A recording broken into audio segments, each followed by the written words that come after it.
So for the companies who are developing successful business models around disruption, what does this look like? What are they doing?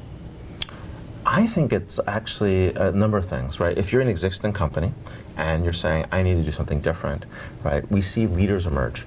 We see digitally enabled CXOs that come back and say, you know, we've got to change how we work. And so they definitely create separate teams. Hopefully they bring them back to the core team. Yeah. But sometimes they create separate projects just to create a brand new feel, right? And at first people are like, oh, you know, it's just lipstick on a pig, we're just changing a few things around. But when they start to understand what they're doing in the business model, and that is a completely different mission, that's when they see the difference, right? And if they're given enough rope to go after and cannibalize the existing business, then you know you got something in place, right? But usually, I don't see a lot of companies get to that point, right? They might have the initiative, they put things together, like, hey, we're going to put an innovation lab in Silicon Valley. Okay, that's great. What are you going to do with the innovation lab? And when you bring all the ideas back, right? And that becomes a critical issue, is taking the ideas, taking the culture, bringing it back to the mother company, making sure that all works, right? And if you can do that, then yes, then we see some success, right? But that takes cultural change, that takes a lot of inspirational leadership, that takes people understanding what they're going to cannibalize in the business model,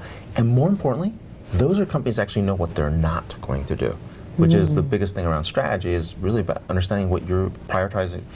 So.